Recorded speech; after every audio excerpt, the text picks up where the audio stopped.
días a todos. En primer lugar, darle las gracias por estar hoy aquí en este día otoñal, compartiendo la mañana con nosotros. Agradecer también la presencia a los ponentes, no solo los que me acompañan en esta mesa, sino los que van a participar a lo largo de toda la jornada. Nuestro presidente agradecía el esfuerzo de quien está hablándoles. Yo quiero agradecer el esfuerzo de todo mi equipo para poder estar hoy aquí, para haber conseguido un plantel de ponentes como el que tenemos y sobre todo por haber conseguido sacar de su casa a Eduardo Punset por primera vez después de su lesión. Eduardo no necesita presentación. El doctor David Pérez va a ser el segundo ponente que me acompañe en la mesa. Antes de darles paso, me gustaría justificar por qué está hoy aquí la Fundación Mapfre.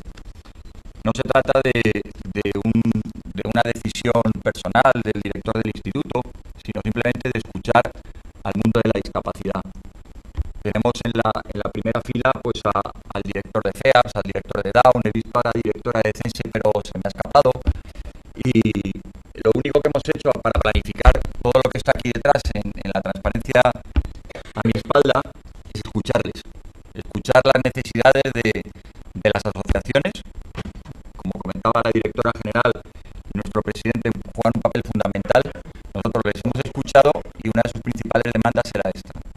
Las familias necesitan apoyo, las familias necesitan información y nosotros lo único que hemos hecho es colaborar con las asociaciones y tratar de trasladarles ese apoyo y esa información a través de nuestra página web, a través de distintos programas de apoyo familiar muy focalizados en experiencias específicas. Mi hijo Down, mi hijo sordo, podemos ver ahí, neurodidacta, son programas específicos para discapacidades concretas que nos van a llevar a partir de ahora, ya una vez que hemos trabajado esas especificidades, a un programa global de apoyo familiar que llamaremos Escuela de Familias y que podremos poner a su disposición a lo largo del 2013. Estoy viendo que están grabando por ahí con un iPad. Me gustaría también decirles que estas jornadas se pueden seguir por Twitter con el hashtag.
Los 9-10 libros que lleva publicados se dedican a ayudar a la gente.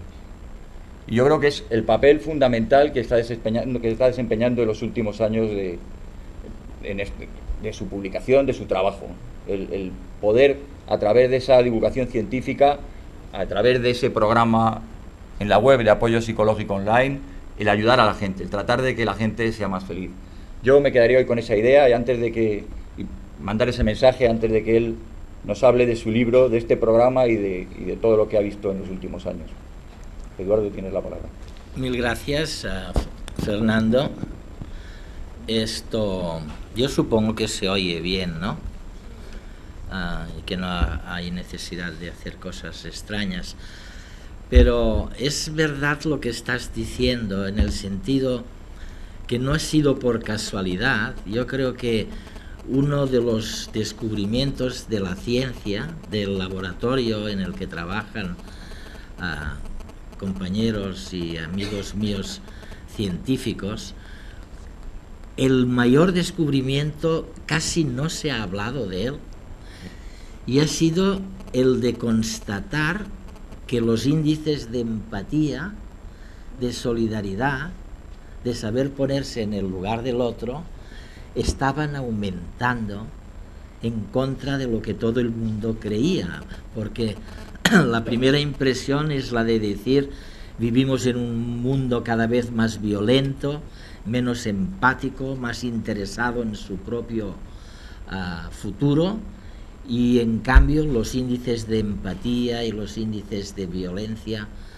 debieran comportarse de manera absolutamente distinta. Bueno, resulta que cuando se mira, y lo ha hecho Steven Pinker, que es un gran científico, neurocientífico de Harvard, buen amigo que ha estado en redes, y él ha escrito o acaba de escribir un libro que seguramente es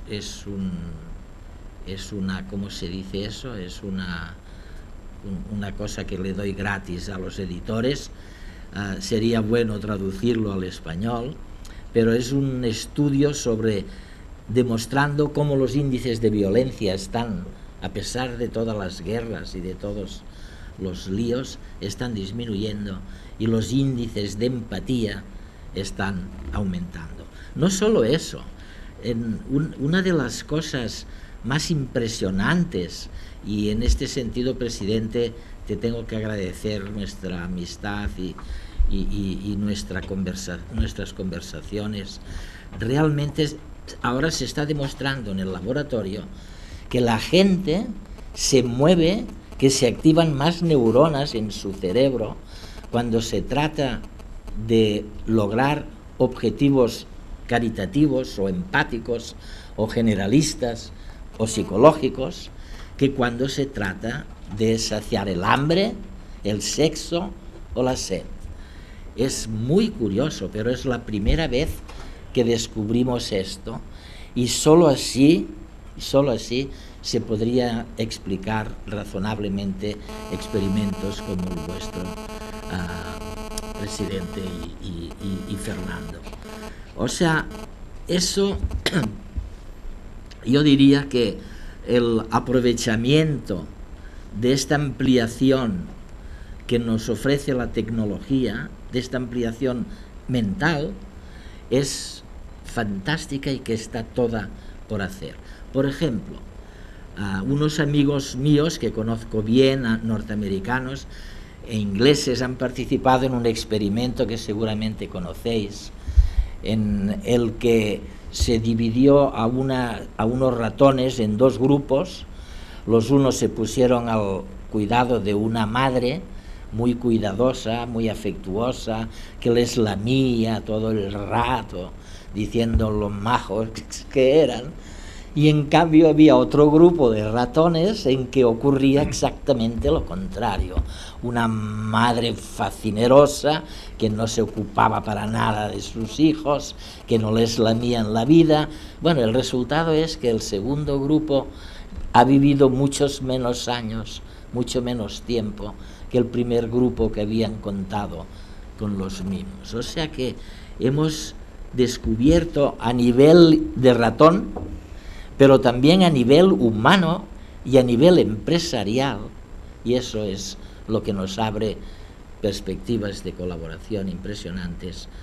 Lo contrario, hemos descubierto que realmente, eso lo había descubierto por mi cuenta, dando clases durante de 30 o 40 años.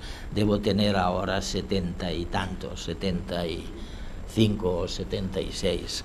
Y la verdad es que me costó mucho tiempo descubrir algo tan sensato como que realmente no me acuerdo muy bien lo que os iba a decir ahora, pero de lo que podéis estar seguros es que la enseñanza fue la que me descubrió antes que los laboratorios la absoluta necesidad de conciliar entretenimiento y conocimiento. O sea, las dos cosas están indisolublemente ligadas. Y por eso, amigos nuestros que van con una cara de palo todo el día en la empresa, dirigiendo grandes corporaciones, les digo, con esta cara vais a llevar a la empresa al fracaso más absoluto. Tenéis que cambiar y tenéis que aprender a conciliar entretenimiento con conocimiento. A mí no me hacían ni caso el día que no les entretenía en la clase, o sea, era absolutamente verdad. Y luego en la práctica de los laboratorios hemos descubierto que esto es lo que ocurre. Es muy curioso, pero debierais estar, y sé que lo estáis, ¿no?, orgullosos, satisfechos. Estáis, es una de las cosas que me gustará, presidente, un día que hablemos e indaguemos con mayor exactitud. Hablan de un 30%, de un 25% de la población mundial que es víctima de la soledad, de la tristeza, del estrés o de las discapacidades mentales. Yo creo que estamos hablando de más de 10 millones de personas solo en España. Si es verdad, como creo, que estamos más cerca del 30% que del 20%.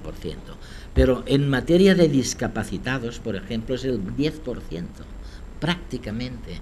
Es impresionante, y la verdad es que alguien ha hecho referencia al presidente esta mañana, pero yo me alegro una burrada de haberme caído en Londres solo en un piso cuando iba a hacer 4 entrevistas para redes a científicos ingleses. No las pude hacer porque me tuvieron que llevar al hospital, me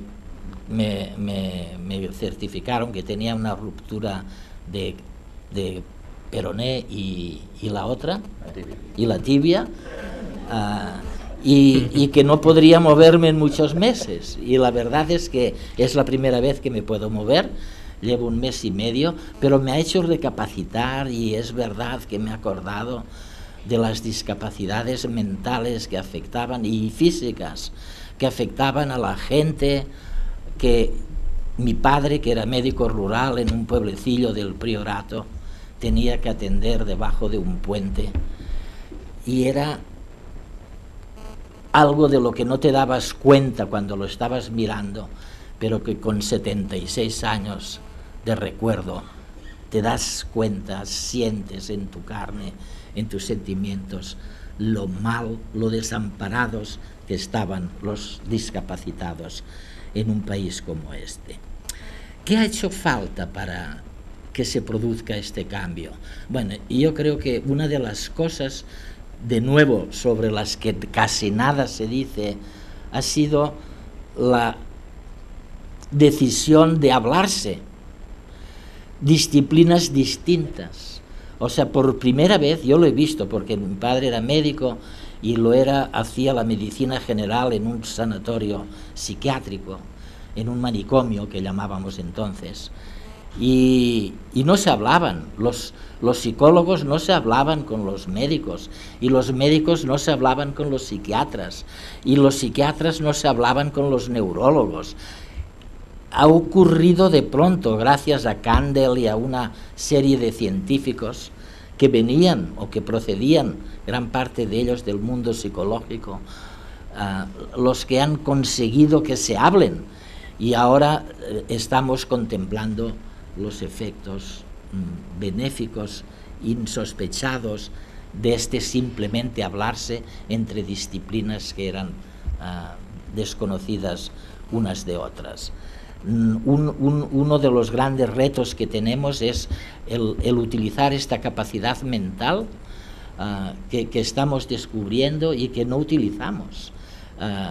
No hace falta irse a la epigenética para descubrir que hay dictámenes, que hay terapias que podríamos aplicar casi desde el estómago del vientre de la madre cuando el bebé está allí y no esperar a que tenga 4 o 5 años como hacemos ahora.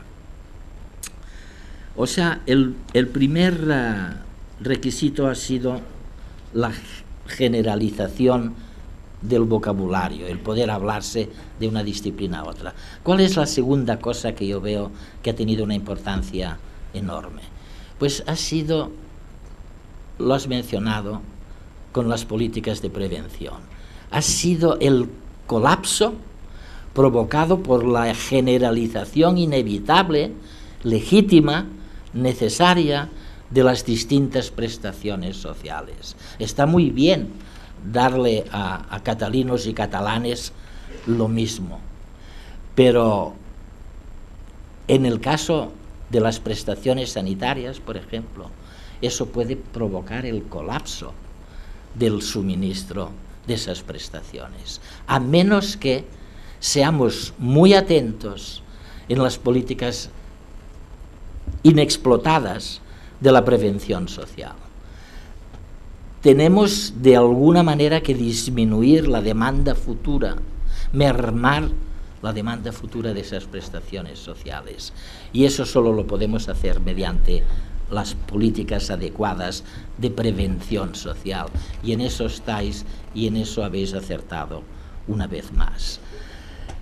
Por último, dejadme que termine. Me interrumpes cuando no me pase, porque me gano la vida hablando.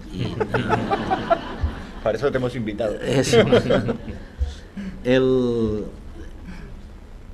El primer ejemplo de la colaboración entre una fundación privada, Mafre, y la editorial ha sido este libro. Aquí hay representantes, Nica y compañía, gente que durante 3 años, especialistas, profesionales, que durante 3 años yo les dije, preguntad a la gente. O sea, no demos tantas explicaciones de qué es lo que tienen que hacer y lo que no tienen que hacer, a ver si nos enteramos primero de lo que piensa, de lo que les pasa por dentro. Y esta gente, esta media docena, os digo una docena casi, de profesionales, ha estado durante 3 años contestando online de manera perfectamente amagada las inquietudes de la gente. Y es muy curioso porque esto es el libro. Este libro, yo creo que, claro que las respuestas de los profesionales son importantes, pero lo mágico son las preguntas. Es cuando oyes a la gente preguntarte qué le pasó cuando tuvo el primer embarazo, o cuando se le suicidó un hijo, o cuando no se entendió con su marido. Es fabuloso mirar por primera vez, y es lo que hemos conseguido con este libro, lo que les pasa a la gente por dentro. ¿Qué conclusiones adicionales hemos sacado? Pues oye, la primera es la que arranca del experimento desarrollado en Columbia University durante 20 años, que ha demostrado la posibilidad de incidir sobre nuestra estructura cerebral y genética mediante la experiencia individual. Es por eso que estáis aquí. O sea, es que ahora sabemos que con la experiencia individual, con mayor solidaridad, con mayor afecto, con mayores mimos, podemos cambiar, alterar. Yo he asistido de pequeño a este debate, que ganaban siempre los genetistas. O sea, estaba clarísimo que nuestra conducta dependía de lo que contaban nuestros genes, de lo que decían nuestras neuronas. En la vida se le había ocurrido a nadie que mediante nuestra experiencia individual podíamos cambiar ese comportamiento.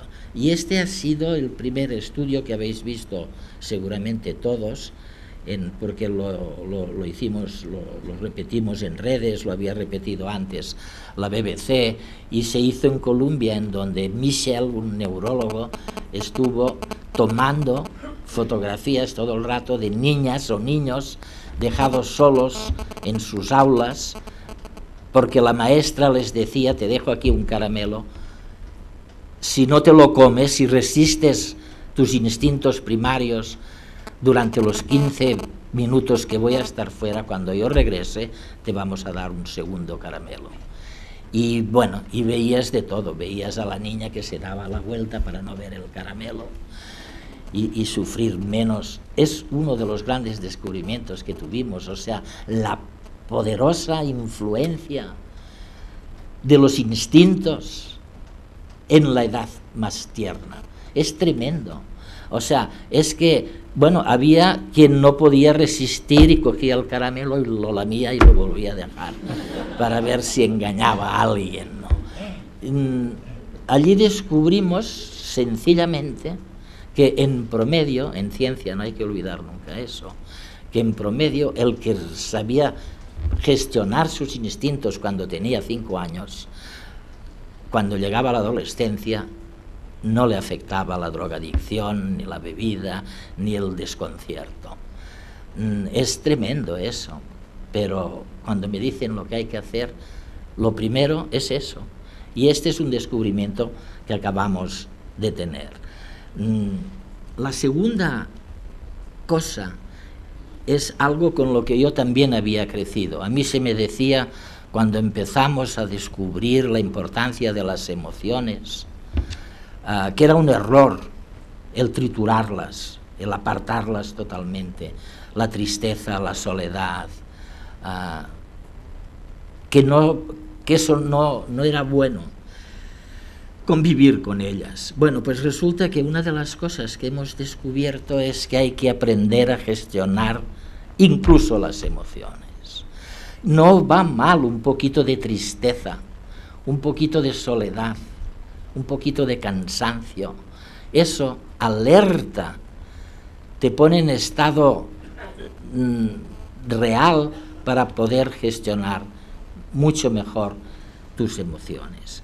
Y hay cantidad de descubrimientos que no os voy a decir ahora, pero en los que estáis trabajando y que ellos solos, por sí solos, representan lo que es la solidaridad y lo que es el afecto y lo que es el poder convivir con los demás. Muchísimas gracias por vuestra atención.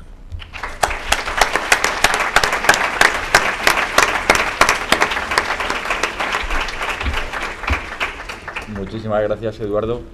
Voy a presentarles al doctor David Pérez. Comentábamos ahora en la pausa que hemos tenido, que hace 2 años se acercó a nosotros como... Eras director entonces de la Fundación.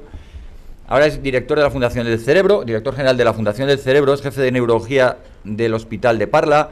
Ha participado en más de 12 libros, tiene más de 90 comunicaciones en relación con la neurología, pero lo que más nos gustó de esa primera reunión fue los objetivos que traía para desarrollar en su fundación, que era el hacer accesible toda la información relacionada con las enfermedades del cerebro. Claro, cuando te hablan de algo así, de algo tan técnico, y eres absolutamente profano en la materia, pues bueno, te asustas un poco, ¿no? Poco a poco fuimos trabajando en el proyecto y hoy creo que es un auténtico lujo el poder presentar esta página web que se lanzará el próximo miércoles, pondremos en abierto a lo largo de la próxima semana, donde esos objetivos de poner a disposición de toda la sociedad la información más básica, con un lenguaje comprensible, relacionada con las enfermedades cerebrales, bueno, pues es todo un hecho. Felicitaros por el trabajo realizado y es tu turno después de todo. Pues muchas gracias, Fernando. Y primero, buenos días, y el primer agradecimiento tiene que ir hacia la Fundación MAPFRE, el Instituto de Acción Social, y el portavoz Fernando Garrido, que hace 2 años, como bien ha dicho, pues aceptó llevar a cabo un proyecto arriesgado, innovador, que creíamos firmemente y que él nos ha apoyado desde entonces y que lleva más de 1 año de trabajo su desarrollo. El segundo agradecimiento a mis compañeros de la Fundación del Cerebro y de la Sociedad Española de Neurología, excelentes profesionales que han colaborado en la creación del contenido, que queremos un contenido de gran calidad y fiabilidad, como podrán ver ustedes todos cuando entren en la web, y que ha conformado lo que es Neurodidacta. Y por último, y iba a decir no menos importante, sino más importante todavía, a los pacientes. Los pacientes que han participado activamente en las sugerencias, en la modificación, en la validación del contenido, y a las asociaciones de pacientes que están detrás de ellos y que nos han ayudado, como podrán ver más adelante. Antes de empezar, quería subrayar un hecho que probablemente muchos de ustedes no se hayan dado cuenta, y es que durante más de 2000 años nosotros los médicos hemos mantenido el mismo tipo de relación con los pacientes. Una relación enfocada desde el punto de vista unilateral, desde el punto de vista de médico hacia paciente, en el mejor de los casos muy paternalista y en el peor de los casos muy autoritaria.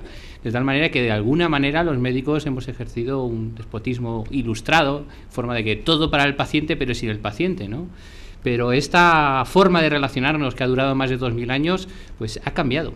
Y ha cambiado fundamentalmente por muchos hechos, pero si me tuviera que quedar con algún hecho importante, por algo que sucedió a finales del siglo XX y que lo estamos teniendo ahora entre nosotros, y es el desarrollo de Internet. Es difícil poder valorar en su justa medida lo que supone y supondrá Internet en la historia del conocimiento de la humanidad. Lo tendrán que decir los historiadores del futuro. Pero para que se hagan idea, tan solo de algún detalle, ha sido el invento con mayor éxito de difusión en toda la historia de la humanidad. En poco más de 2 décadas ha llegado a más de 1000 millones de usuarios, y hoy en día se estima que entre 2500 y 3000 millones de personas tienen acceso directa o indirectamente a Internet. Estamos hablando de la mitad de la población de nuestro planeta que tiene acceso a una red de conocimiento global.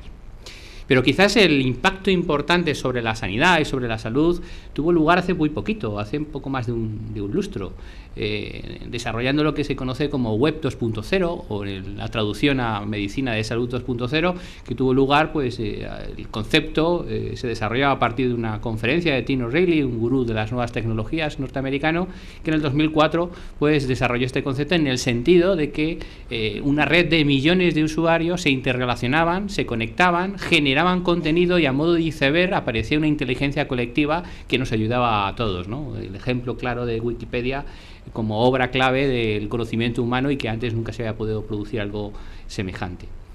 Ese movimiento de Web 2.0 o Salud 2.0 se traduce en la relación, influye decisivamente en la relación médico-paciente, generando un nuevo concepto de paciente empoderado.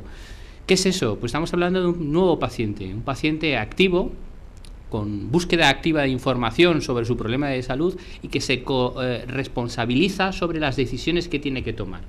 Estamos hablando que participa en las decisiones diagnósticas, participa en la toma de decisiones terapéuticas, en el sentido de que quiere opinar, dar su opinión y su experiencia sobre los diferentes tratamientos, y también participar en la decisión con el médico. Para que se hagan idea, la última encuesta de la Fundación Pfizer sobre uso de redes en España, se encuestaron a más de 1000 sujetos, más del 80% de los usuarios en nuestro país empleaban la red para buscar información. De tal manera que es una de las primeras acciones que tiene un usuario cuando entra en Internet.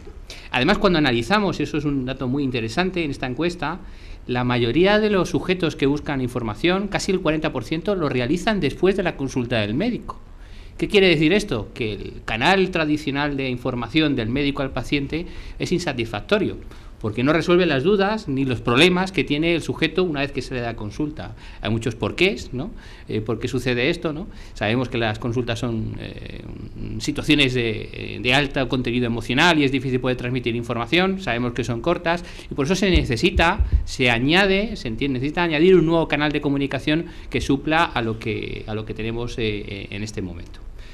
De tal manera que ahora el chiste ha cambiado. Ahora realmente somos nosotros los médicos los que tenemos el problema y tenemos que adaptarnos a la nueva situación que tenemos. De tal manera que necesitamos adaptar al nuevo paciente y establecer una nueva relación médico-paciente con este paciente empoderado que se ha denominado. Pero tiene sus problemas esta nueva relación y esta nueva búsqueda de información.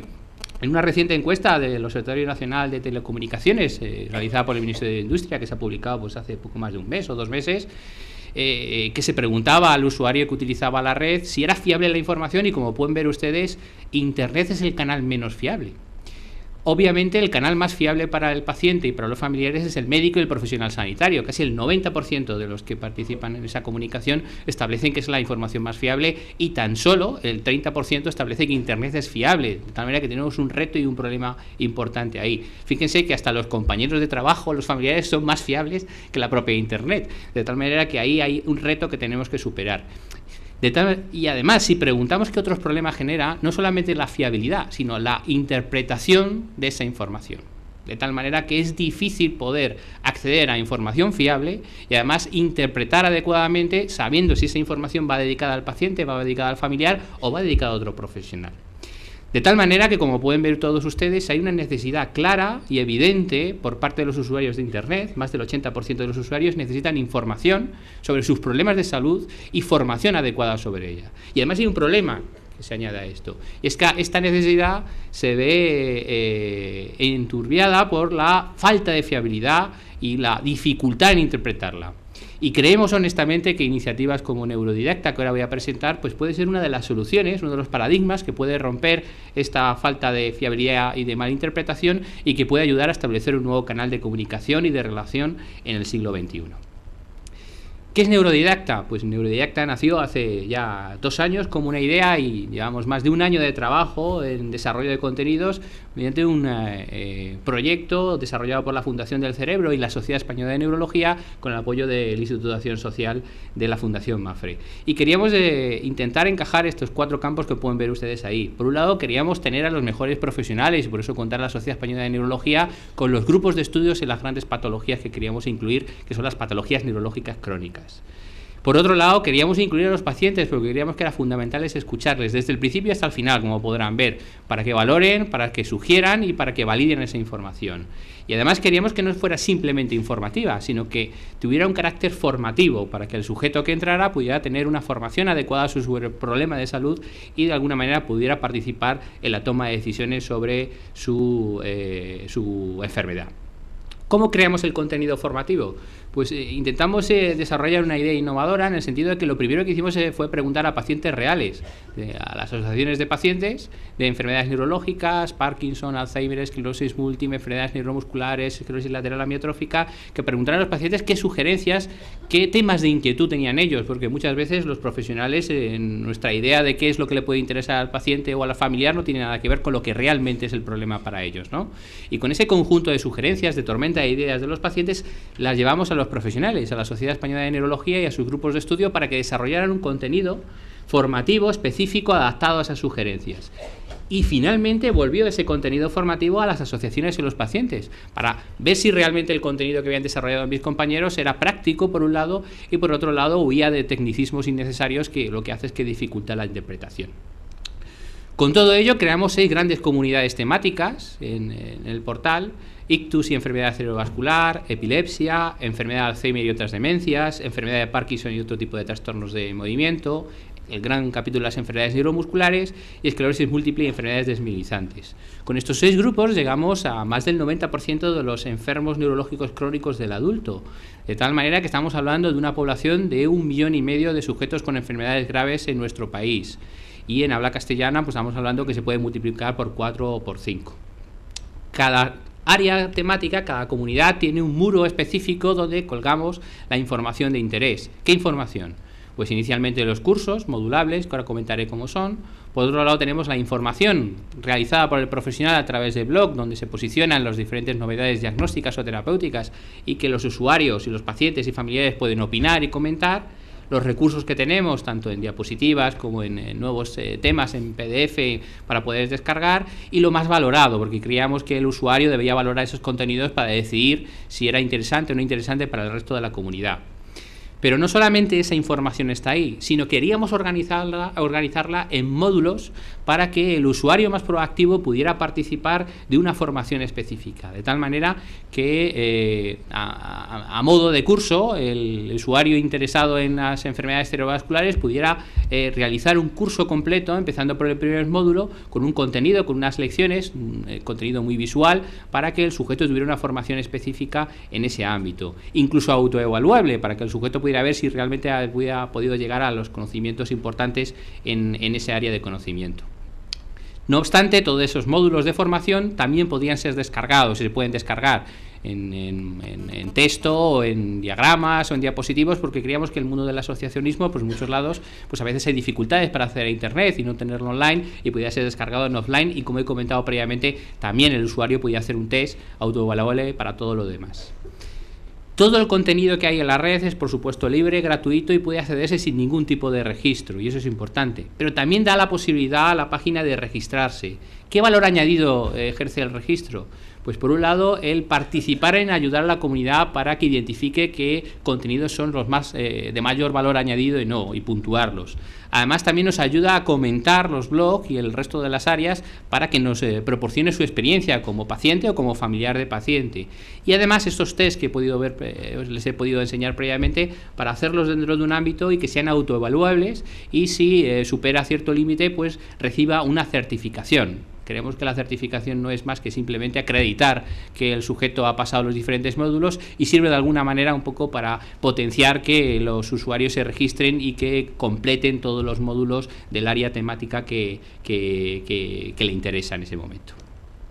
Pero no solamente de formación está el portal desarrollado, sino también tiene un área informativa importante. Por un lado está el blog, en el sentido de que los profesionales que participan en el área pues van a postear, si me permiten esa expresión, o comentar los hallazgos en el campo temático que estemos hablando, diagnósticos y terapéuticos, y donde el paciente y el familiar van a poder comentarlos. Y por otro lado va a estar conectado con las cuentas de Twitter en cada comunidad para mantenernos activos en ese ámbito y que el sujeto con el problema de salud pues pueda estar informado.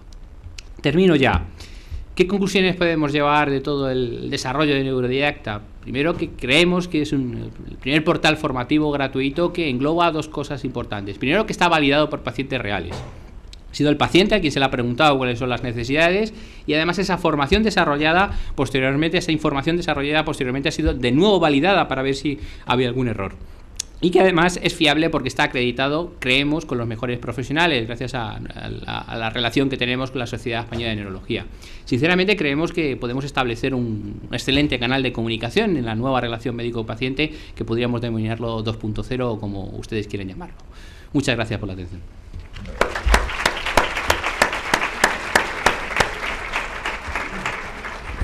Muchas gracias, David. Yo creo que responde 100% a las expectativas que se habían generado, y va a ser un portal de referencia en este tipo de enfermedades.